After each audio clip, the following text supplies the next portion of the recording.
Deus quer que você reine. Cristo é a nossa redenção.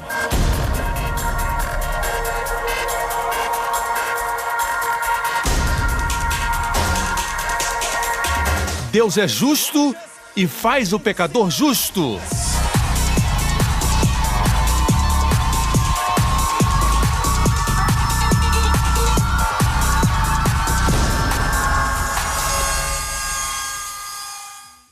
A seguir no programa de hoje.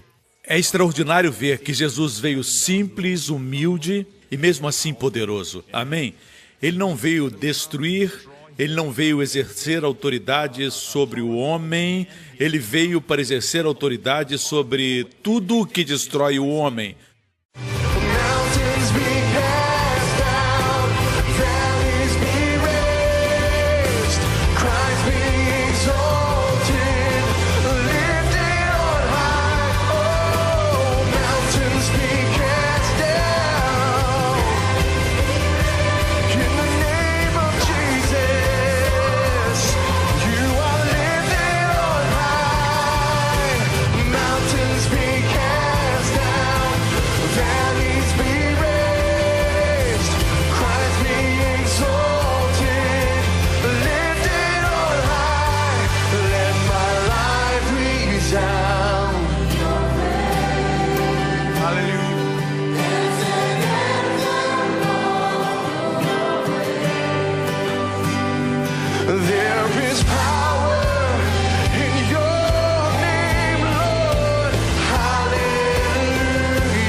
Hoje com o pastor Joseph Prince. Deixe-me compartilhar algo rapidamente, eu não havia planejado, mas está no meu coração. Nossa nação, na profecia bíblica, é chamada Ilhas do Mar. Nós somos uma ilha e existe um motivo por que somos. Amém? Deus disse que vai se mover entre as ilhas do mar nos últimos dias. Ele é o Senhor das ilhas. E Deus costuma usar coisas fracas, pequenas e insignificantes. Amém? Até um pontinho no mapa. Para confundir os poderosos. Deus usa coisas fracas para confundir as fortes, pequenas para confundir as grandes. Amém? E até aquilo que as pessoas desprezam. Quando Sansão estava fraco e 1000 homens vieram contra ele, ele olhou ao seu redor e não viu uma espada, mas ele viu uma queixada de jumento. E com essa queixada de jumento, a Bíblia diz que ele matou 1000 homens, um após o outro. O Espírito estava sobre ele para libertar Israel. Amém? Também temos Gideão e os seus 300, os 300 originais. Eles enfrentaram um exército, eles estavam cercados por um exército, assim como Israel está cercado hoje. Muitos terroristas que querem que eles sejam aniquilados, eles não querem outra coisa, o que eles querem é que Israel seja exterminado. Assim, foi exatamente isso que aconteceu no Antigo Testamento, eles foram cercados por todo tipo de inimigos e a Bíblia diz que eram numerosos como a areia do mar. Assim eram numerosos os inimigos. E ainda assim, Gideão e os seus 300 tinham um vaso de barro e dentro do vaso tinha uma tocha. E ele disse, com outra mão pegue a trombeta, então façam como eu fizer. E ele se apresentou diante dos exércitos dos inimigos e disse para os 300, façam o que eu fizer. Ele pegou a trombeta e tocou, e com a trombeta quebrou o vaso de barro. E os 300 fizeram o mesmo e a luz brilhou. E a Bíblia diz que isso trouxe confusão para os inimigos. Eles começaram a lutar entre si e foram derrotados diante de Israel. Certamente existem verdades aqui. Deus ocultou maravilhosas verdades nas Escrituras. E a verdade é que essas trombetas que eles tocaram eram feitas dos chifres do carneiro. Para terem as trombetas, os carneiros tinham que ser mortos. Nossa proclamação sempre vem pela cruz de Cristo. A morte de Cristo nos trouxe a vitória. Quanto mais nós pregamos e proclamamos, mais confessamos, mais compartilhamos com os amigos, tocamos a trombeta das boas novas. Amém? E quando fazemos isso, nossos vasos terrenos se quebram, e quebrados não quer dizer destruídos. Deus quer que você seja saudável. Amém? O que eu quero dizer com isso? Quando você disciplina o seu filho, você o disciplina, mas não quebra o espírito dele. Você quebra a sua vontade, sua teimosia. Se você não faz isso, um dia ele vai partir seu coração. Vai partir muitos corações. Se tornará autodestrutivo. Quebrar a vontade sem quebrar o espírito da criança. Você quebra quando você percebe rebelião deliberada. Você tem que quebrar essa vontade. Amém? Mas sem quebrar seu espírito. Deus diz que quando você proclama o Evangelho, sua luz brilha e todos veem. Isso faz com que os inimigos sejam confundidos. A mesma história de Gideão é a nossa história. Gideão temia ir ao acampamento dos midianitas. E a Bíblia diz que Deus disse para ele para ir à noite escondido. Um dia ele desceu até o arraial e desceu até os postos avançados do acampamento, juntamente com seu companheiro, e eles estavam tão próximos do acampamento que ele ouviu a conversa entre dois midianitas. E um disse, tive um sonho. E o outro disse, que sonho? Eu tive um sonho louco, eu vi um pão de cevada. O pão de cevada é o pão mais barato que existia. Naquela época, os ricos comiam pão de trigo. Pão de cevada era para o pobre. Jesus multiplicou 5 pães de cevada. Ele disse, sonhei que um pão de cevada vinha rolando e atingiu a tenda com tanta força que ela tombou e desmontou. E a Bíblia diz que Gideão se encorajou com o sonho. Deus falou com ele pela boca do seu inimigo. E quem é o pão de cevada? O pão de cevada é Jesus Cristo, nosso Senhor, que disse, eu sou o pão da vida. Ele veio como um simples carpinteiro, o Deus encarnado. Isso é lindo. É extraordinário ver que Jesus veio simples, humilde e mesmo assim poderoso. Amém? Ele não veio destruir, ele não veio exercer autoridade sobre o homem, ele veio para exercer autoridade sobre tudo que destrói o homem, sobre a enfermidade, sobre os demônios, sobre todos os poderes do mal. Ele veio amar o homem, mas quando ele estava aqui entre os homens, ele sempre foi humilde, sempre simples. Eu amo isso. E você? Ele é o pão de cevada. Sempre que você se encontrar numa situação, coloque Jesus no centro dessa situação. E as tendas dos midianitas vão cair por terra. E a palavra Midian em hebraico significa contenda. A contenda é destruída quando Jesus é introduzido em toda pregação, em toda situação, em todo aconselhamento, em tudo que você vai falar com pessoas, onde existe contenda, contenda no casamento e na família, traga Jesus o pão de cevada e ele destruirá as contendas. Posso ter um amém? Nós queremos que nossa igreja, além daquilo que ela já está fazendo, como falamos antes, algumas semanas atrás, você viu o nosso trabalho em Camboja e como nós temos clínicas que ministram para literalmente centenas de pessoas que vão e comparecem à nossa clínica, pessoas que nunca foram ao hospital antes. Eu amo ver essas coisas. Isso é que é pregar o Evangelho de Jesus. A Bíblia diz que não devemos nos esquecer do pobre. Um dia desse eu assisti um documentário especial na televisão, e eles falavam a respeito da falta de arroz que nos próximos anos atingirá a Ásia, e como a base alimentar é o arroz, não haverá arroz suficiente. E em alguns anos, eu não sei exatamente quando isso vai acontecer, o arroz não vai ser suficiente. E eles compartilharam e mostraram uma mulher e sua filhinha que moram numa favela, mostrando as dificuldades que elas passam. E a menininha tinha um rostinho adorável, mas suas pernas eram tão fininhas, tão magrinhas, que pareciam gravetos. Mas ela era muito bonitinha. Tinha um rostinho adorável, como qualquer criança de 3 anos. E a mãe estava carregando, e a mãe disse que todos os dias ela ia à feira e eles davam a ela o resto que sobrava, um restinho de comida. Então ela pegava um restinho de feijão e ela preparava esse feijão para comer e guardava um pouquinho para esquentar e comer na janta. É isso que elas comiam. Meu coração se comoveu e orei por aquela menina. Orei enquanto assistia. Orei para que aquela menina e sua família encontrem Cristo, porque em Cristo está a provisão, não somente física, mas espiritual. E eu estava orando por aquela criança e, em dado momento, apareceu na tela, a imagem foi congelada e apareceu um texto na tela dizendo: 9 meses depois dessa entrevista, a criança morreu por malnutrição. E eu disse não, estava orando e disse não pode ter acontecido isso.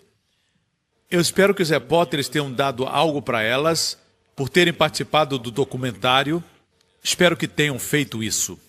Veja, existe tanta pobreza no mundo e nós temos tantas opções, nós escolhemos onde comer, qual a melhor comida.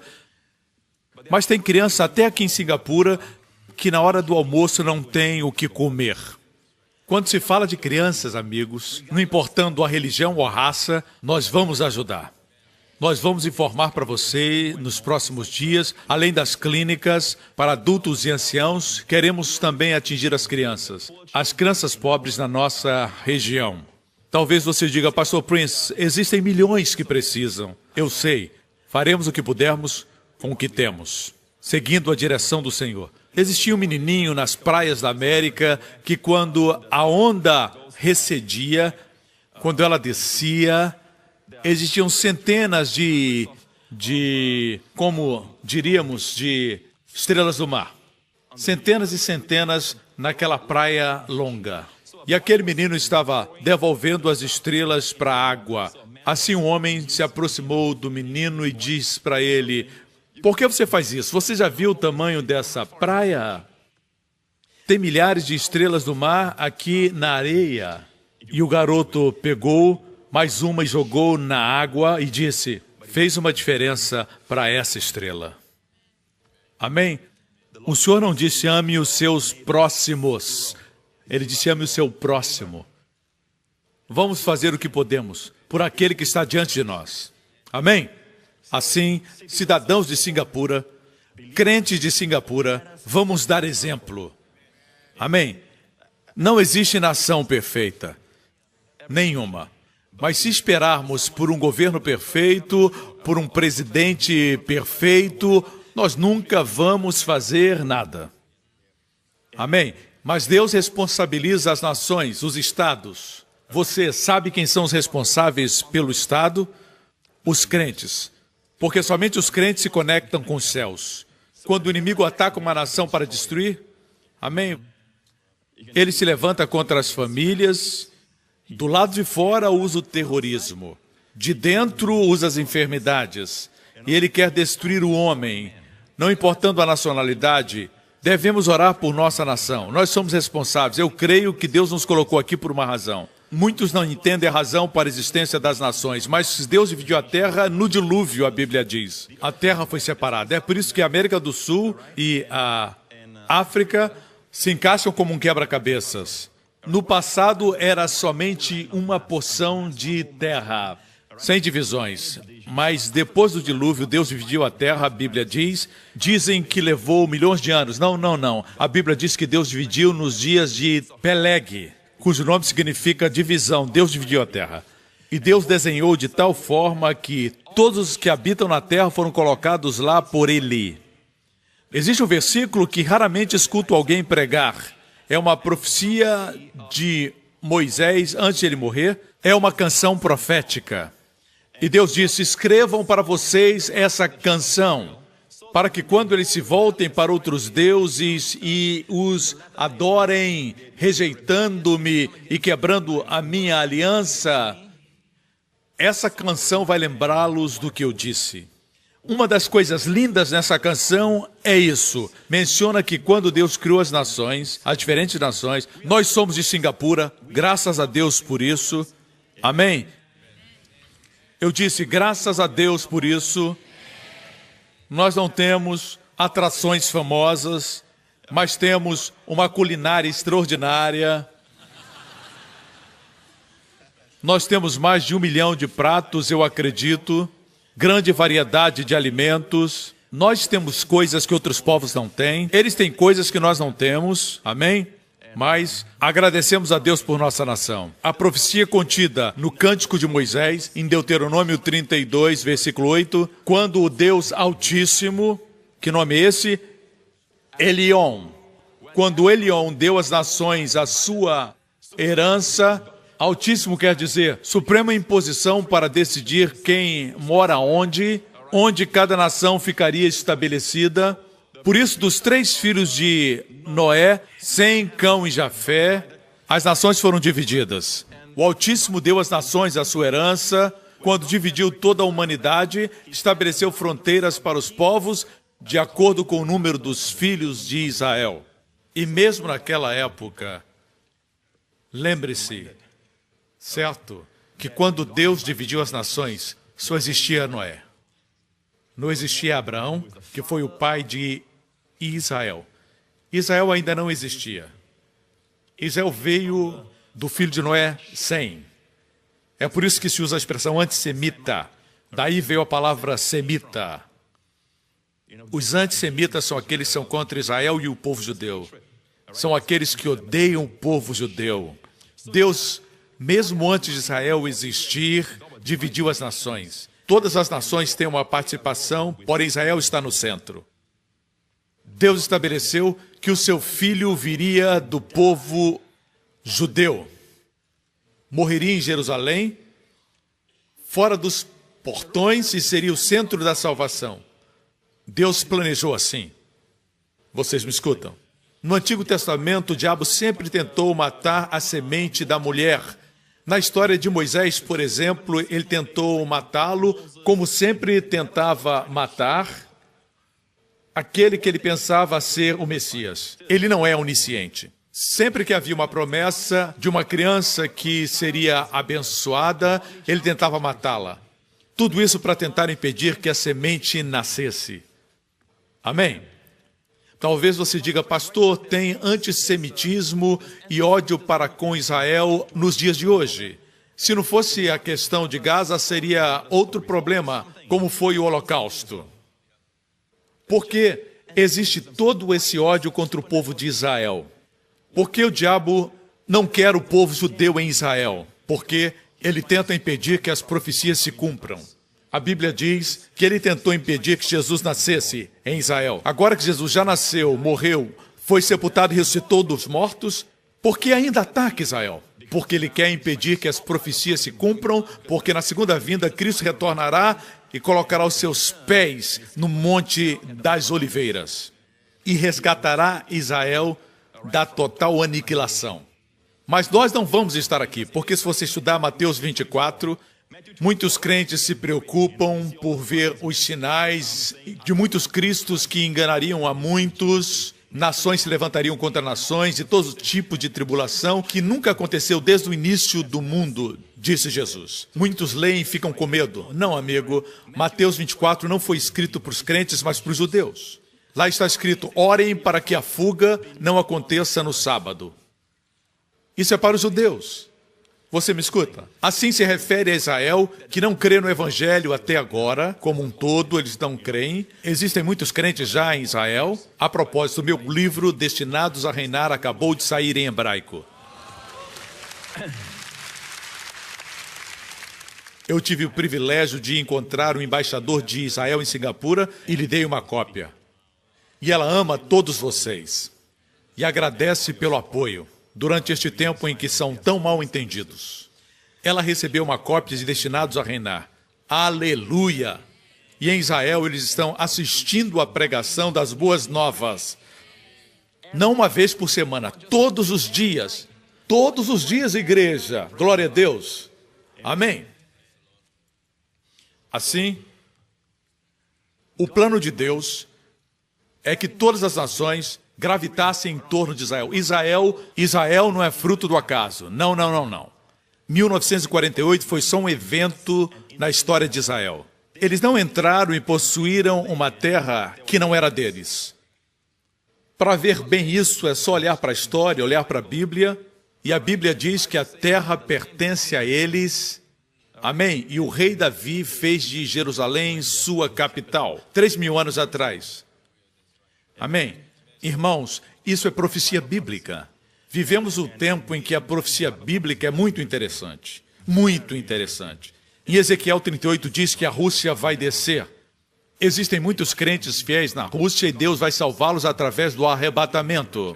Amém? Nós também não estaremos aqui, seremos arrebatados quando Mateus 24 acontecer, certo? Mas João 14 fala de nós. E lá diz assim, falando para os crentes, seus discípulos, ele diz, eu irei, mas voltarei e vos receberei para mim mesmo. É o arrebatamento que vai acontecer. Receberemos um novo corpo que nunca envelhecerá, nunca terá doenças e nunca morrerá. Para sempre lindos, jovens e belos. Seremos como a Miss Universo, Mister Universo, diferentes, mas todos lindos. Corpos glorificados. Amém? E vamos poder comer nas bodas do Cordeiro. Amém? Não sentiremos tédio nesse novo corpo, nunca estaremos tristes ou cansados, nunca morreremos. Para sempre. Isso é muito tempo. Faça a sua reserva. Amém? Essa é a razão porque Israel é muito atacado pelo diabo para que não se cumpram as profecias. Porque Jesus voltará para o seu povo naquela terra. Vocês me escutam? Foi só a introdução. Gastei muito tempo, mas você precisava escutar isso. Queridos, no início deste ano, quando eu preguei sobre a situação escura que o mundo está vivendo hoje, eu disse que as trevas cobririam a terra. Quando você vê o mundo hoje, Rússia está estendendo seu território e ameaçando os Estados Unidos, o Estado Islâmico matando cristãos no Iraque, correto? Muito terrorismo, amém? Você tem o vírus da ebola, mas eu orei por vocês no início desse ano. Orei por vocês como Jesus orou por Pedro. Eu oro por você, Pedro. Eu oro para quando você cair, você não perca a sua fé. Você vai cair, mas não vai perder a fé. Jesus até profetizou a conversão dele. Mas o que eu falei? Eu vou mostrar um trecho do meu primeiro sermão sobre o tema do ano. E o que eu vi profeticamente. Quando eu compartilho, eu oro e oro profeticamente. Eu não gosto de orar baseado em normas. Amém? Oro direcionado pelo Espírito Santo. Escute cuidadosamente a frase sobre o vírus. Veja. Que o Senhor mantenha a doença, a enfermidade e a pestilência distante de nós. Apesar desse vírus que está vindo, Senhor, seja qual for o vírus que vier, que o Senhor nos dê imunidade. Que o Senhor mantenha o seu povo e todas as nossas famílias completamente livres de todo tipo de vírus. Quando eu estava orando, eu vi um tipo de vírus que estava vindo neste ano. E eu orei por você. Você está protegido. Pare de ficar assistindo e assistindo e assistindo e assistindo todo tipo de notícias em todos os telejornais. Não fique meditando e pensando na ebola. Amém? Sem exercitar a sua fé. Não faça isso. Assista as notícias de forma geral, mas não se concentre nisso, porque isso vai trazer a você medo. E também vai destruir a sua fé. Você está pronto para a palavra? Vamos à palavra. Hoje eu vou falar sobre herança.